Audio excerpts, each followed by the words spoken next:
Hello viewers, কেমন আছেন সবাই? আশা করি অনেক অনেক ভালো আছেন। আমরা আজকে সিঙ্গেল ক্যান্ডেলস্টিকের অ্যাপ্লিকেশনটা দেখব মার্কেটে। সো সিঙ্গেল ক্যান্ডেলস্টিক প্যাটার্নটা মার্কেটে কিভাবে কাজ করে এবং এটা কখন মার্কেটটাকে রিভার্স করে এবং কখন কন্টিনিউ করে সেই বিষয়টা আমরা এখানে দেখব। তাহলে আমাদের টোটাল সিঙ্গেল ক্যান্ডেলস্টিক প্যাটার্নের যে বিষয়টা এটা টোটালি ক্লিয়ার হয়ে যাবে। আচ্ছা, এখানে একটা ডাউন ট্রেন্ড মার্কেট আমি দেখতে পাচ্ছি। সো আমরা এখানে রেড ক্যান্ডেল যেগুলো আছে, রেড ক্যান্ডেলগুলোকে নিয়ে আমরা আলোচনা করব। আমরা এখানে রেড ক্যান্ডেলগুলো দেখব। সো এইখান থেকে মার্কেট শুরু হয়েছে। সো এখান থেকে যদি আমরা এই পর্যন্ত দেখি, এটা একটা সিঙ্গেল ক্যান্ডেলস্টিক প্যাটার্ন। সো একটা ক্যান্ডেলস্টিকের পরে এটা তৈরি করছে, এরপরে মার্কেটটা নিচে চলে গেছে। Inverted hammer or shooting star type candlestick আমরা ওটা বলতে পারি। সো এটাকে আমরা যদি বাদ দেই, আমরা যদি দেখি যে তিনটা ক্যান্ডেলস্টিকের পরে যদি কোনো ইম্পর্টেন্ট ক্যান্ডেলস্টিক তৈরি করে, এটা কন্টিনিউয়েশন সাইন হিসেবে কাজ করে কিনা।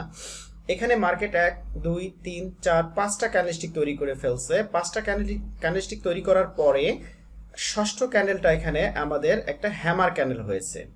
সো আমাদের একটা লেভেল আমরা দেখতে পাচ্ছি। আমি অলরেডি এই লেভেল সম্পর্কে কথা বলেছি। এটা একটা মার্কেটের রাউন্ড নাম্বার লেভেল। কেন রাউন্ড নাম্বার লেভেল? এটা একটা লেভেল মার্কেটের। এটা হচ্ছে এখানে এই রাউন্ড নাম্বার। এখানে আমরা যদি ডান পাশে আমার কার্সারের এইদিকে যদি দেখি, এখানে মাউসের এইদিকে যদি দেখি, তাহলে 0.7400 এটা হচ্ছে এটার নাম্বার। সো এটা আমাদের একটা লেভেল। সো এই লেভেল থেকে এই ক্যান্ডেলস্টিকটার একটা দূরত্ব আছে। এটা হচ্ছে এই লেভেলে এক্স্যাক্টলি ক্লোজ করেনি, এটা একটা গ্যাপ আছে। সো আমরা এই ক্যান্ডেলস্টিকের পরে এর জন্য আমরা একটা ট্রেড নিতে পারি এখানে ডাউনে। সো এখান থেকে মার্কেটটা নিচে যাবে। সো এইখানে এটা সিঙ্গেল ক্যান্ডেলস্টিক প্যাটার্ন হিসেবে কাজ করলো। এটা একটা ইম্পর্টেন্ট ক্যান্ডেল এবং সিঙ্গেল ক্যান্ডেলস্টিক প্যাটার্ন। সো এই ক্যান্ডেলস্টিকটা এই ধরনের মার্কেট স্ট্রাকচারে মার্কেটটা যখন স্ট্রংলি ডাউন ট্রেন্ডে থাকবে, তখন মার্কেটটাকে কন্টিনিউ করবে সেম ডাইরেকশনের দিকে, কেননা এখানে সেলার্স প্রেশার আছে। এজন্য এই ক্যান্ডেলস্টিকটা ইম্পর্টেন্ট ক্যান্ডেলস্টিক এবং এটা একটা কন্টিনিউয়েশন সাইন যদি আমরা এই ধরনের একটা সিচুয়েশন দেখতে পাই। আচ্ছা, এখানে আবার এই মিডিলে এখানে তৈরি হয়েছে আরেকটা, এটাও মার্কেটটাকে রিভার্স করতেছে। এটাও মার্কেটটাকে কন্টিনিউ করতেছে। আবার হ্যামার ক্যান্ডেল, এই হ্যামার ক্যান্ডেলস্টিকটাও মার্কেটটাকে কন্টিনিউ করতেছে, কেননা এই হ্যামার ক্যান্ডেলস্টিকটা হচ্ছে এখানে কোনো লেভেল নাই। লেভেল হচ্ছে নিচে, এখানে কোনো লেভেল নাই। হ্যামার ক্যান্ডেলস্টিকের এখানে কোনো লেভেল হচ্ছে উপরে, সাপোর্ট, এই সাপোর্টটা উপরে। এজন্য এটা মার্কেটটাকে কন্টিনিউ করতেছে। নেক্সট ক্যান্ডেল চলে গেছে ডাউনে। আচ্ছা, এইখানে আমরা দেখতে পাচ্ছি একটা হ্যামার, কিন্তু এইটা কেন কন্টিনিউ করলো না? মার্কেটটা কেন নিচে গেল না, কেন উপরে গেল? তার একটা কারণ হচ্ছে এইখানে অলরেডি একটা সাপোর্ট তৈরি করে ফেলছে। আমরা জানি সাপোর্ট কি, বিয়ারিশ ক্যান্ডেলস্টিকের পরে যদি বুলিশ ক্যান্ডেলস্টিক তৈরি হয় তাহলে এটা একটা সাপোর্ট। সো এই সাপোর্টে তৈরি করেছে এই বিয়ারিশ ক্যান্ডেলস্টিকটা এবং ইম্পর্টেন্ট ক্যান্ডেলস্টিকটা। এজন্য এইটা মার্কেটটাকে রিভার্স করবে, কেননা আমরা জানি লেভেলে যদি তৈরি হয় তাহলে এটা মার্কেটটাকে কন্টিনিউ করবে না, বরং মার্কেটটাকে রিভার্স করবে। কেন রিভার্স করবে? কেননা অলরেডি এখানে বায়ার্স অলরেডি এন্টার নিয়েছে একবার। এজন্য এই ক্যান্ডেলস্টিকটা এই সাপোর্ট থেকে মার্কেটটাকে কন্টিনিউ না করে রিভার্স করবে। এখানে কেন কন্টিনিউ করবে? কেননা এখানে কোনো সাপোর্ট নাই। এখানে সাপোর্ট আছে, এখানে সাপোর্ট এখানেও আছে কিন্তু উপরে। সো মার্কেটটাকে কন্টিনিউ করবে। এটা হচ্ছে ইম্পর্টেন্ট ক্যান্ডেলস্টিকের হচ্ছে কাজ। ইম্পর্টেন্ট ক্যান্ডেলস্টিকগুলো এভাবে মার্কেটে কন্টিনিউয়েশন সাইন হিসেবে কাজ করবে, as well as reversal sign হিসেবে কাজ করবে। সো আশা করি আপনারা বুঝতে পেরেছেন। আমি আরেকটা মার্কেটে যাই। এটা একটা মার্কেট। সো এই মার্কেটে আমরা যদি এখানে দেখি, এটা এখান থেকে মার্কেটটা আপে যাচ্ছে। এখান থেকে 1 2 3 4 এই চারটা ক্যান্ডেলস্টিকের পরে এটা একটা ইনভার্টেড হ্যামার ক্যান্ডেলস্টিক তৈরি করছে। এটা রেজিস্ট্যান্সের উপরে। সো এই জন্য মার্কেটটাকে কন্টিনিউ করবে এবং এটা একটা প্যাটার্ন তৈরি করছে এখানে একটা। অবশ্যই এটা হচ্ছে লো, হায়ার লো, এটা নিয়ে আলোচনা করব পরে। এটা যখন এই ধরনের একটা প্যাটার্ন তৈরি করে মার্কেট আপে যাবে স্ট্রংলি, তখন এটা একটা কন্টিনিউয়েশন সাইন। এই কন্টিনিউয়েশন সাইন যখন আমরা দেখব, এখানে কোনো লেভেল নাই, লেভেল আছে কিন্তু উপরে, এজন্য মার্কেটটাকে এখানে কন্টিনিউ করবে। কিন্তু এই ধরনের ক্যান্ডেলস্টিক যদি কোনো রেজিস্ট্যান্সে এসে পড়ে যায় তাহলে মার্কেটটাকে রিভার্স করবে। আমরা যদি এখানে খেয়াল করি তাহলে আমরা এখানে কি দেখতে পাচ্ছি, এখানে দেখেন আমি এখানে ড্র করতেছি একটা লেভেল গ্রাফিক্যাল টুল থেকে।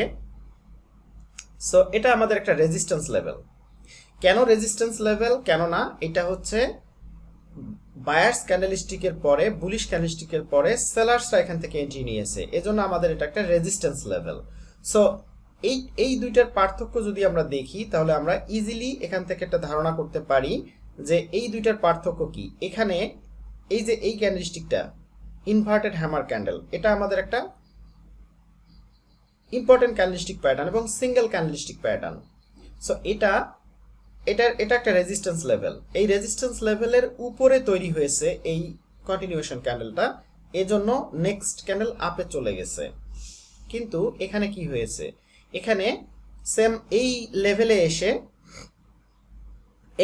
এসে মার্কেটটা এইখানে রিভার্স করছে। রিভার্স করার পরে আরেকটা ক্যান্ডেলস্টিক এখানে তৈরি করেছে হ্যামার ক্যান্ডেল। এটাও একটা ইম্পর্টেন্ট ক্যান্ডেলস্টিক প্যাটার্ন এবং সিঙ্গেল ক্যান্ডেলস্টিক প্যাটার্ন। সো এইটা একটা রেজিস্ট্যান্স লেভেলে তৈরি হয়ে গেছে, বিধায় এই রেজিস্ট্যান্স লেভেল থেকে নেক্সট ক্যান্ডেল ডাউনে চলে আসছে, এটা মার্কেটটাকে কন্টিনিউ করতে পারেনি। সো সেম লজিক আমরা প্রিভিয়াস চার্টেও আমরা দেখেছি। আমরা যদি দুইটা বিষয় কম্পেয়ার করি, এই বিষয়টা এবং এটা কিংবা এটা, তাহলে এই বিষয়টা আমাদের একদম ক্লিয়ার হয়ে যাচ্ছে। কেন এখানে রিভার্স করলো? এখানে একটা সাপোর্টে এইটা তৈরি হয়েছে।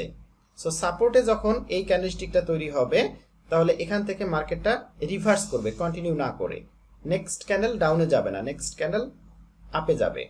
সো এটা হলো একটা অ্যাপ্লিকেশন, আমরা এইভাবে মার্কেটে অ্যাপ্লাই করতে পারি এই ক্যান্ডেলস্টিক প্যাটার্নগুলো।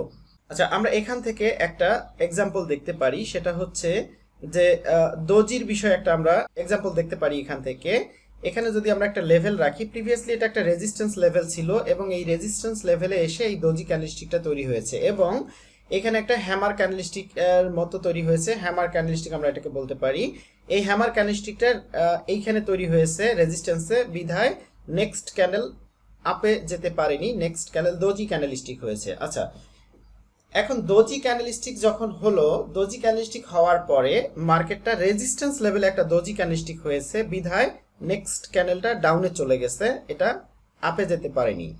যদি এই দোজি ক্যান্ডেলস্টিকটা কোনো রেজিস্ট্যান্স লেভেল বা কোনো সাপোর্ট লেভেলে না পড়ে, তাহলে এই দোজি ক্যান্ডেলস্টিকটাও মার্কেটটাকে কন্টিনিউ করবে। এখানে এই দোজি ক্যান্ডেলস্টিকের পরে এইখানে সাপোর্ট নাই, সাপোর্ট বিলোতে এখানে আছে, সাপোর্ট এখানে আছে, সাপোর্ট অনেক নিচে আছে, বিধায় এই নেক্সট ক্যান্ডেলস্টিকটা আবার ডাউনে চলে আসছে।